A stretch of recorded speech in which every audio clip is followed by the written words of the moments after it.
Hello and welcome to Forum for a Better Understanding.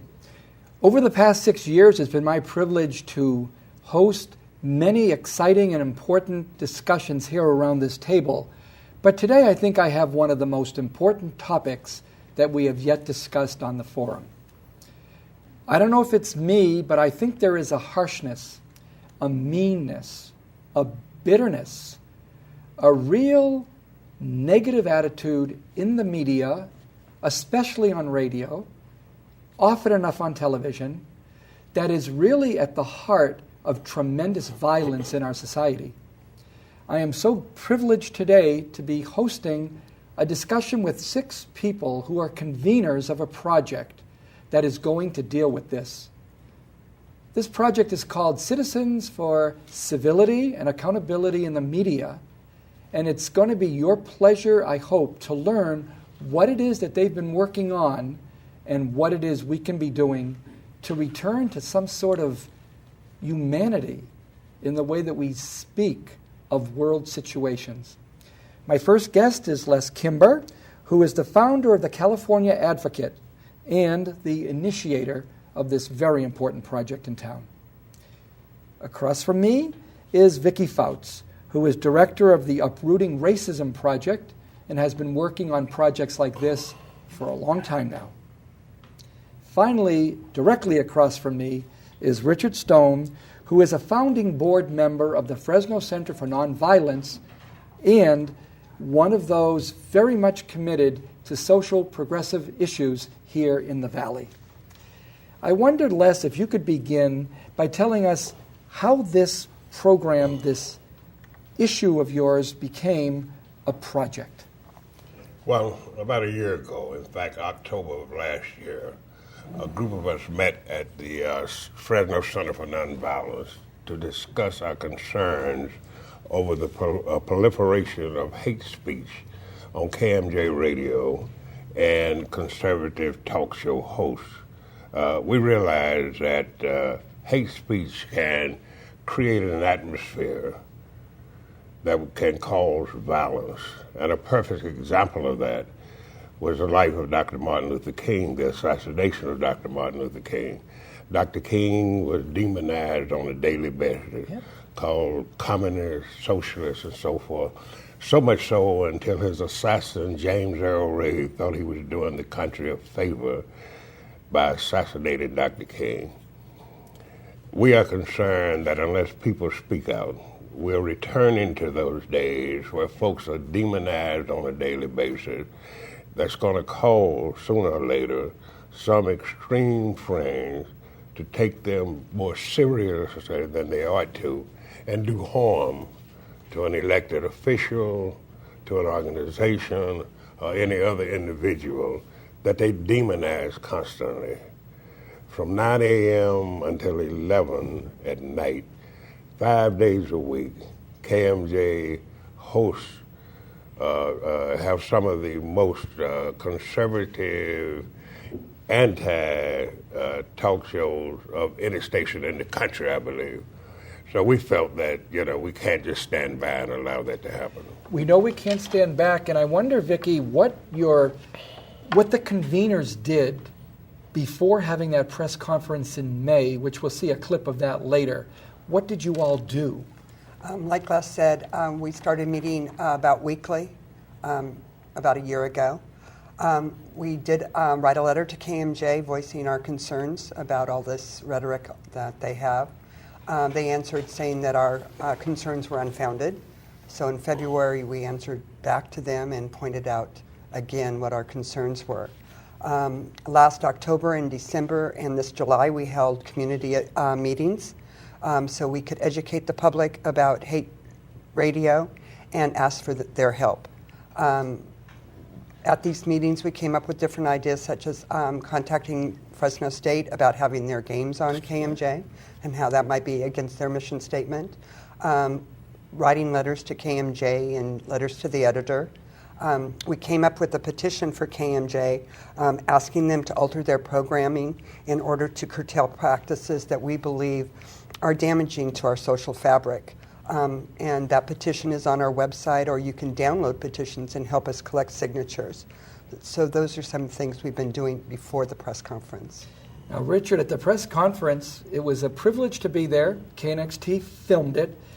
What was the express goal? Because you were very clear at what you meant to do and what you didn't mean to do.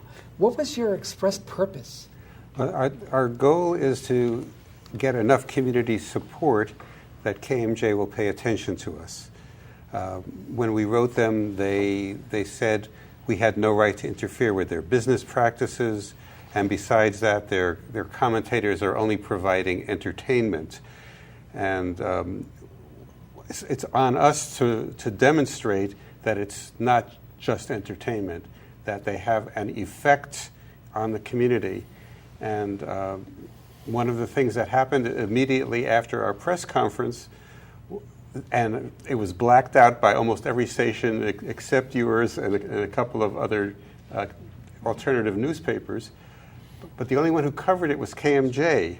They had comments by Rush Limbaugh and Ray Appleton, and as a result of their comments and nothing else, we were deluged with vile, angry, threatening emails. You know, I was there, so I have a very clear idea of what was said and what wasn't. Now, one person who wasn't able to join us today is Venancio Gaona. Let's hear what Venancio shared, because he also was very clear at the precise issue that was being raised, very articulately, very clearly. Let's hear Venancio. There's no membership. Oh, guys. The Federal Communication Commission has granted a radio license to KMJ AM to broadcast, and in the spirit of fair play and responsible broadcasting, Hi, Ellie. we expect programming that reflects the constant change of diverse interests of the service area's population on socioeconomics, politics, and education, rather than creating a sense that different beliefs are unacceptable and anti-U.S. values. The KMJ AM radio programming continues to nurture a negative image on issues or leaders who might impact the residents in the station's service area. The United States holds general elections every 4 years to reflect a change as perceived by the country's citizens. KMJ AM should also consider changing its programming format to reflect a variety of socioeconomic, political, and educational perceptions on how to improve the United States. Thank you, and again, thank you for being here with us today. Very clear, very dispassionate, easily understood. What would it be that each of you could tell me is the main problem that you would see that needs to be addressed about KMJ and also other radio stations and TV stations in their way of covering the news that we are seeing every day of our lives? Les, the worst thing. Well, I think any business in Fresno has an obligation to do what is best for the community as a whole. Fresno and the Valley is probably one of the most diverse areas in the country, and to allow KMJ Radio or any other business for that matter to devote their time to things that divide us rather than bring us together is what we have to deal with. The fact that KMJ is the home of the Bulldogs is a contradiction. Cal State University is a public institution that has as its charter diversity, yet they do business with a station that has no diversity. So those are the things that we want to deal with. Vickie, personally, what irritates you the most? I feel that the inflammatory stereotyping and hateful rhetoric against different groups in our community can lead to violence. That's my major concern. Richard, you've you have a real pulse of the community. What most bothers people who are sensitive to real issues? Well, I think, this is not a free speech issue, and we're not saying that the commentators don't have a right to speak their mind and to say what they believe. But there are two things. One is there's a bumper sticker that says you're entitled to your opinion, but you're not your own facts. And they feel free to invent things like they did about us. They said that we wanted KMJ off the air. No one had ever said that. They will put in whatever they want to make a point, and without constraint. And that's very dangerous. And it's based on a political belief that truth is what you make it, that there is no objectivity to truth. And I think that's very dangerous. And the other thing is, by continually repeating the same point of view over and over and allowing no space for anyone else or any other opinion, it solidifies people in positions and makes them intolerant of other possibilities. And this is dangerous to people in the way they deal in the world. It's also dangerous to us as a society. Vickie, you raised one issue that was very powerful to me, quoting Dr. King. Could you share that with us and let us know why that is really the heart of the issue, is what we're working out of? Hate. Yeah, the hate that you hear all the time on talk shows really makes me fear for the life of President Obama and his family. I'm really afraid of violence just breaking out all over our country. Let's say if some violent hate crime did take place, would our city's streets just become, riot areas? And also, I'm concerned when people take guns to public events and others tell people to buy guns and ammunition to take back their country. That's just real scary for me. And so I closed my remarks at the press conference by quoting Martin Luther King, and I'd like to do that now. Like an unchecked cancer, hate corrodes the personality and eats away its vital unity. Hate destroys a man's sense of values and his objectivity. It causes him to describe the beautiful as ugly and the ugly as beautiful, and to confuse the true with the false and the false with the true. Amen. Les, what has been the response after the conference in May? What effect have you seen, up or down, positive or negative, towards your group, and also towards the type of programming that is ensued after May? Yeah, well, we're getting good response from organizations, especially people of color, in terms of what we're doing. The fact, again, that since this area is so diverse, for anybody to pick groups against each other is to be a crime, and it's sure a sin in the eyes of Jesus. Unfortunately, we have folks, Maynard Jackson used to have a saying that says, beware of those who shout hallelujah and at the same time are sucking it to you in the name of the Lord. We have folks now who are using Christianity, if you will, as a hatchet to beat up folks. And that's not Jesus-like. Not at all. Unfortunately, we need to take our break at this moment, but we will be back in 1 minute with the second half of our program with an exact new panel. So please, don't go anywhere. Come right back and join the second half of our program. Till then, KNXT thanks all its loyal viewers and respected businesses who have supported your Catholic television station. Now you can support KNXT with program underwriting by having your name, your company's name, or organization associated with your favorite program. Detailed information about you or your company will appear before and after each program or day part you select. Keep the quality and spiritual message alive and make a difference. Call 559-488-7440 today or go online at knxt.tv to find out more about program underwriting on KNXT.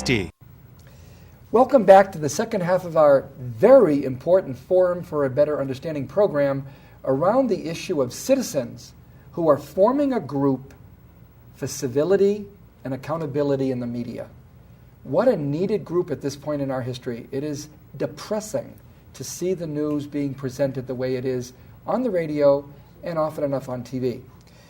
Now we have 3 new guests. Our first guest to my left is Dr. Sue Kapoor, whom many of you know as a retired professor from Fresno State University, and is here in his capacity, though, as one of those initial conveners of the Citizens for Civility. Across from me would be Ellie Bluestein, who from 1964 on, when she first came to Fresno, has enriched us with her social commitments in so many areas, especially in Women's International League for Peace and Freedom, and for all that she does, she also joined this group early on, board member, founding member. And across from me is our good friend, Seyed Ghazvini, who is the Imam, the spiritual leader of the Islamic Cultural Center of Fresno, celebrating at this very moment Ramadan, and joining with us because the implications of hate radio are impacting directly the Islamic community, not only locally, but of course locally.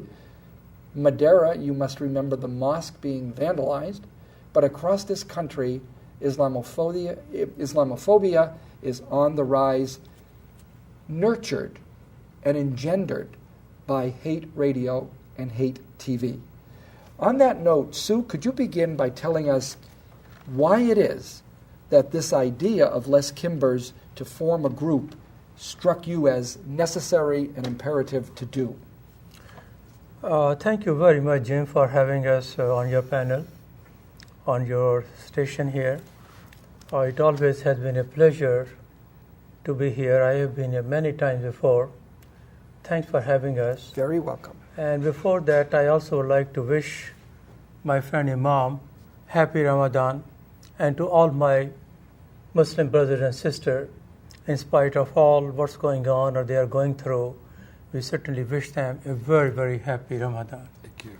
It's good to have you here with us. And also, no doubt, my old friend, well, older in the sense, many, many years. The reason I got involved, Jim, is that I have been involved in this community for the last many decades in issues, in topics that very much affect the quality of life in this community.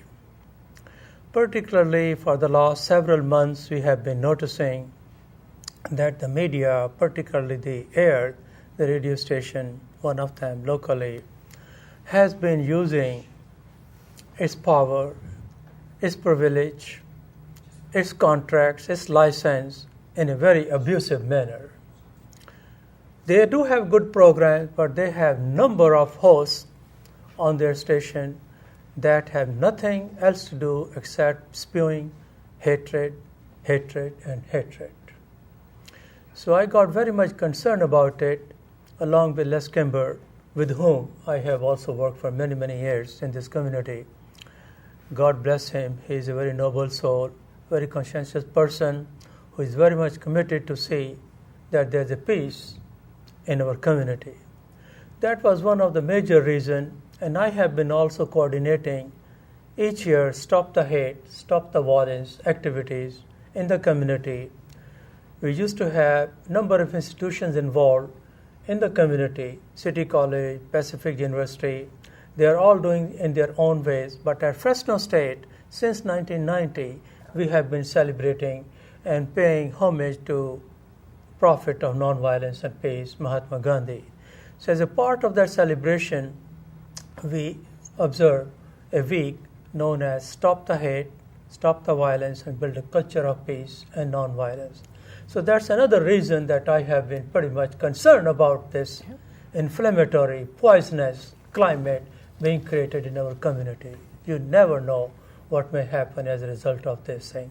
And I feel very strongly what happened in Madeira is the result of that. Ellie, you've been involved in so many ways of being progressively positive. Why is it that this grabbed you and made you commit to this as one more thing you have to do? Because it's so important to have a community of understanding.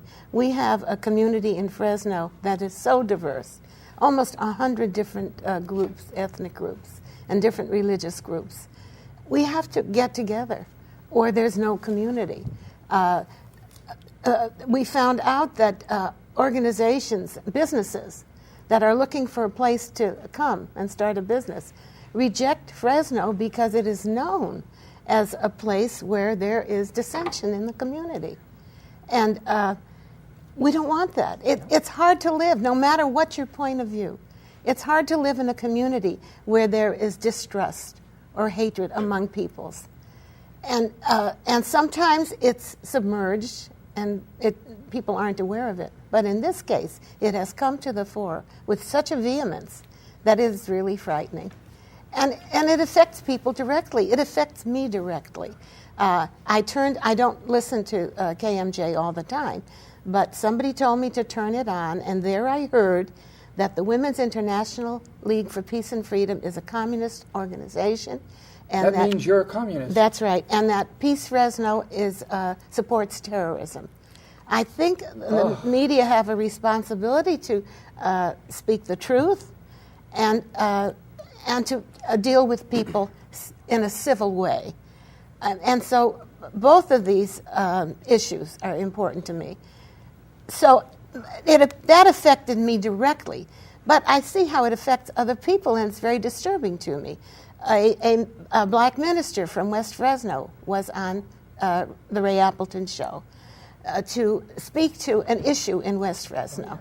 And Ray Appleton said, "You are a bald-faced liar." And the minister said, "I don't want you to call me a bald-faced liar." And Ray Appleton said, "I don't give a damn what you want," and hung up on him. And that's the lack of civility, the sense that you can't really express yourself.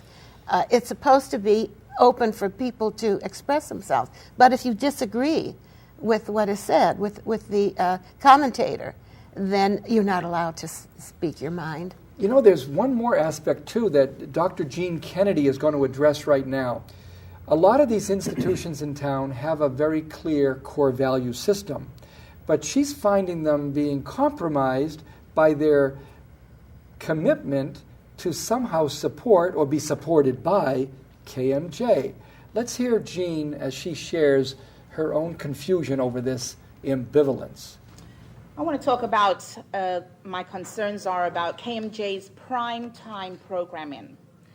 Balancing programming is not too much to request from a radio station that claims to cover a wide listening audience. KMJ advertises for many socially conscious organizations, such as the Provarella House, whose mission statement would disagree with the type of one-sided programming that is allowed to take place. The People's Church, Reverend G.L. Johnson, who also features a sermon about God's love and compassion on KMJ each Sunday morning, is followed by the insensitivity and disrespectful commentaries that Rush Limbaugh puts out on KMJ. I find myself asking the question, does the attack put out by KMJ radio host complement those organizations I mentioned?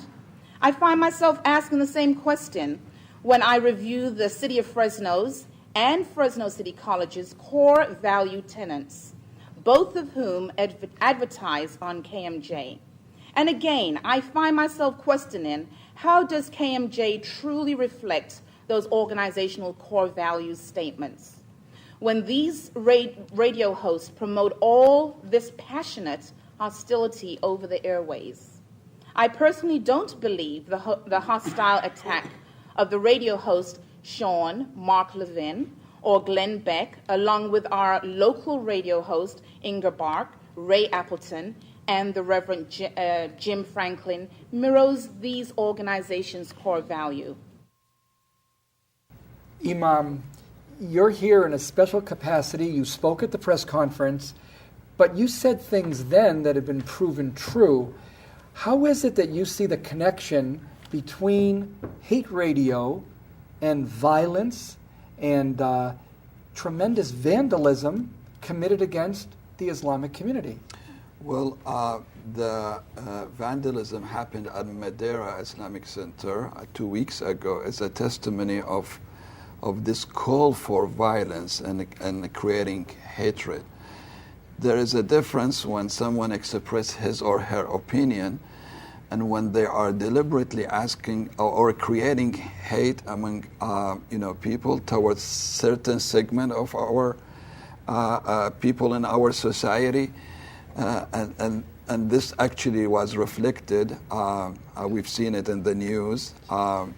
Many Islamic centers, not only locally but nationwide, have received threatening letters, nasty messages on. And this is the line that we want to make sure everyone knows. We are not against expressing opinions. This is a free country.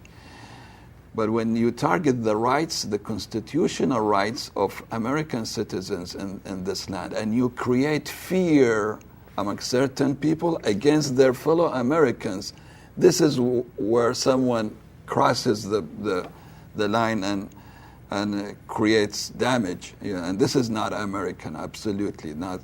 This is something what we want to make it clear and stop it right there. Stop the hate, stop the violence. Now, there's a website we want to introduce you to.